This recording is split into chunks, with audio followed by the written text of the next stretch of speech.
अस्सलामुअलैकुम दोस्तों सऊदी हुकूमत ने कफीलों से अपने गैर मुल्की वर्करों को एक सैलरी ज़्यादा देने का हुक्म दे दिया है। क्या है पूरी अपडेट, आगे चल के इसी वीडियो में आपको बता रहा हूं। इसके अलावा भी गैर मुल्कियों से जुड़ी कुछ और भी नई और बड़ी खबरें आपके साथ में शेयर करने वाला हूं। तो इस वीडियो को पूरा ज़रूर देखें ताकि पूरी जानकारी आप लोगों को मिले। लेकिन आज की इस वीडियो में सबसे पहले बात कर लेते हैं गैर मुल्की वर्करों के लिए आई सऊदी हुकूमत की तरफ से एक बहुत ही ज़रूरी अपडेट के बारे में, जिसके बारे में बहुत सारे गैर मुल्की वर्कर सवाल करते रहते हैं। और ये ऐसी अपडेट है जिसके बारे में सभी गैर मुल्कियों को जानना बहुत ही ज़रूरी है, क्योंकि इन फ्यूचर अगर आपके साथ में ऐसा कुछ हो जाता है तो ये खबर आपके काम आ सकती है।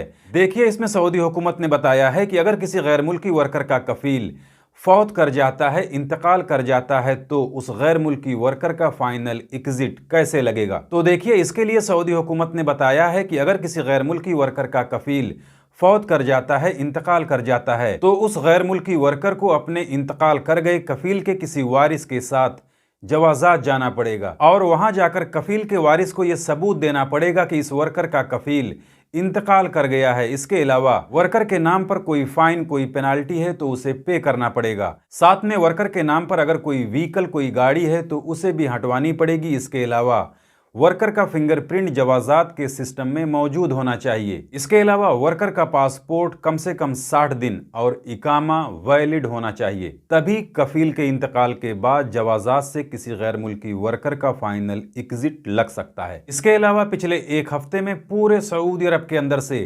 ट्रैफिक कानून की खिलाफ वर्जी करने पर 6,900 मोटरसाइकिलें जब्त की गई हैं, यानी करीब 7,000 मोटरसाइकिल जब्त की गई है। और इनमें बहुत सारी मोटरसाइकिलें उन गैर मुल्कियों की भी हैं जो लोग डिलीवरी का काम करते हैं। इसके अलावा पिछले एक महीने के अंदर गिरफ्तार होने वाले 22,000 गैर कानूनी गैर मुल्कियों के मुकदमे का फैसला किया गया है। यानी जिन गैर कानूनी गैर मुल्कियों को सऊदी अरब के अंदर हर हफ्ते में गिरफ्तार किया जाता है, उनमें से 22,000 गैर मुल्कियों के मुकदमे का फैसला किया गया है। यानी उन्हें जेल हुई है, जुर्माने हुए हैं, डिपोर्ट किए गए हैं और कुछ सऊदी शहरियों को भी सजा सुनाई गई है। इसके अलावा सऊदी हुकूमत ने आमिल ज़रई यानी मजरे में काम करने वाले गैर मुल्कियों के लिए कुछ नया ऐलान किया है, जिसमें सऊदी हुकूमत ने बताया है कि मजरे यानी खेती बाड़ी का काम करने वाले गैर मुल्कियों को भी बोनस मिलना चाहिए। किस तरह से मिलना चाहिए वो भी आप लोग जान लीजिए।